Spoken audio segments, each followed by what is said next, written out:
Welcome to Beauty and the Biz. Discover how to grow your practice with effective cosmetic patient attraction, conversion, and retention advice from author, speaker, trainer, and cosmetic practice business and marketing coach, Catherine Maley, MBA. Well, hello and welcome to Beauty and the Biz, where we talk about the business and marketing side of plastic surgery. I'm your host, Catherine Maley, author of Your Aesthetic Practice, What Your Patients Are Saying, as well as consultant to plastic surgeons to get them more patients and more profits.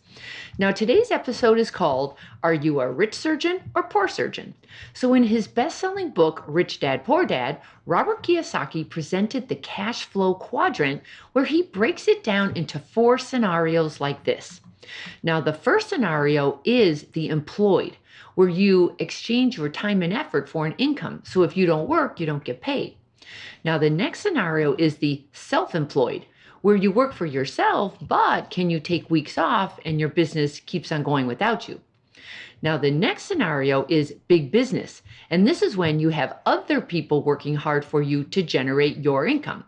And then the last scenario is investor, where you have money working hard for you so you can play golf and have a good life. So using this cash flow quadrant, Mr. Kiyosaki clearly explains why some people make a lot of money and have time to enjoy their riches while others are stuck in the rat race. He says the rich have either businesses in which people are working hard for them, or they have money working hard for them while they enjoy a good life. And the good life as a plastic surgeon is whatever it means to you. For example, maybe it's working only 3 or 4 hours per week and taking the rest of the time to do what you want to do.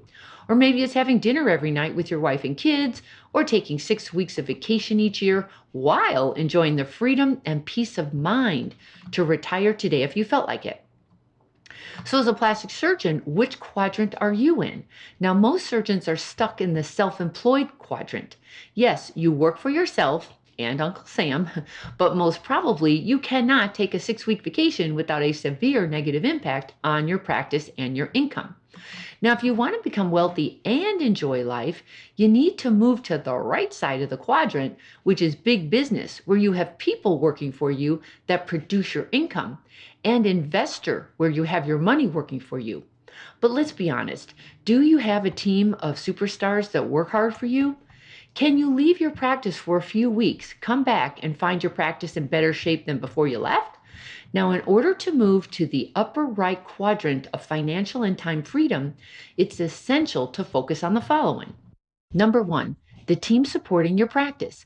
You can't do this alone, and you can't be the only revenue generator in your practice. That leaves you vulnerable. Now, if you're not working, no money is coming in. So you either are always there keeping the cash flowing, or you're not there, but then you're worrying and or feeling guilty for not being there. You can't win with this business model. Now, a better way is to find other revenue generators and supporting staff that can take the pressure off of you and build their own revenue streams. For example, if you're currently producing 95% of all revenues in your practice, a goal is to get it down to 75% and then 50% and even 30%. But that doesn't happen quick and easy. Finding the right team players takes a lot of effort up front, but it's essential when building a sustainable practice. For starters, who would you bring on? Would it be another surgeon, nurse injectors, laser techs, estheticians, experienced coordinators who know how to convert? Figure that out first and then be extremely clear with them about your vision and expectations. As well as number 2, implement systems for clarity and consistency. Money loves clarity, and so do your team members. You can't expect excellence from your team until they understand your definition of it. So be clear how you want things done. Then have each team member map out their step-by-step processes. Now, they can use Google Docs to write out checklists and do screen capture videos explaining what exactly they do to accomplish their tasks. Now, here's a great way to test their skill in explaining things. Give their how-to materials to another team member and have them do it. If they can complete the task, your systems are good. If they can't, improve it until they can. So why are you doing this? Because this is exactly what happens when someone on your team goes on vacation, has an accident, and is out for a month, or suddenly quits.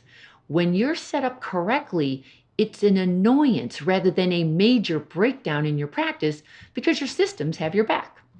And then number 3, hold your team accountable. You being a rich surgeon or a poor surgeon oftentimes hinges on this. The majority of surgeons I've worked with have trouble letting go of control until they see they can and their practice doesn't fall apart. Now, most likely you too have experienced toxic staff, patients complaining about your service, or even embezzlement. That's what makes you hold on so tight. While it's completely understandable, it's not necessary once you hold each team member accountable for their own actions, behaviors, and results. Because this isn't about abdicating your responsibility.